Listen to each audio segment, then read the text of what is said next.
एक बार एक गांव में एक साधु रहता था जो भगवान पर बहुत विश्वास रखता था। एक बार वह साधु पेड़ के नीचे बैठा था और भगवान को याद कर रहा था। तभी अचानक वहां बाढ़ आ गई, चारों तरफ पानी ही पानी हो गया। सब लोग अपने आप को बचाने के लिए ऊपर पहाड़ की तरफ भागने लगे। उनमें से एक आदमी देखा कि इस हालत में भी साधु जी भगवान की तपस्या कर रहे हैं। वह सोचा कि ये अपने आप को बचाने के लिए कहीं जा क्यों नहीं रहे हैं। उसने साधु से बोला, अरे आप कहीं जा क्यों नहीं रहे हो, आप भी मेरे साथ ऊपर पहाड़ की तरफ चलो, नहीं तो डूब जाओगे।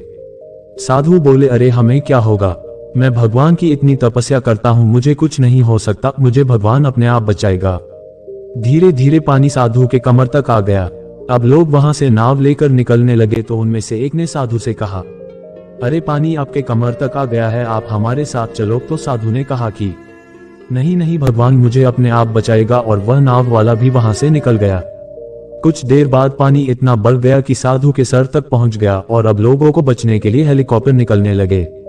एक हेलीकॉप्टर साधु के पास आया जो कि आखिरी हेलीकॉप्टर था। साधु के पास नीचे रस्सी फेंकी और बोला, इसे पकड़ो और ऊपर आ जाओ, नहीं तो आप डूब जाओगे। यह आखिरी हेलीकॉप्टर है और आपके पास में दूसरा कोई रास्ता नहीं है बचने के लिए।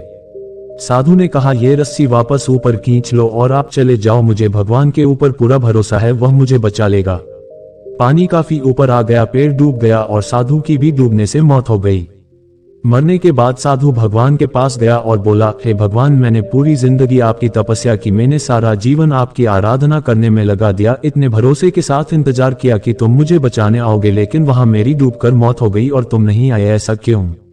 भगवान बोले, मूर्ख इंसान, एक नहीं 3 बार आया था, वो तीनों बार में ही तो था, पहला पैदल, दूसरा नाव के द्वारा और तीसरा हेलीकॉप्टर के द्वारा, लेकिन तुमने मेरा एक भी अवसर पहचान नहीं पाए, पता नहीं किसका इंतजार कर रहे थे। इस तरह से जिंदगी में हमें ऊपर वाला बहुत से मौके देता रहता है, लेकिन हम सब उस मौके को ठुकरा कर पता नहीं किस चीज का इंतजार कर रहे होते हैं कि वो होगा तभी मैं करूंगा, और इस बात पर अड़े रहने से एक वक्त के बाद वो मौका हाथ से निकल जाता है और हम कुछ नहीं कर पाते हैं।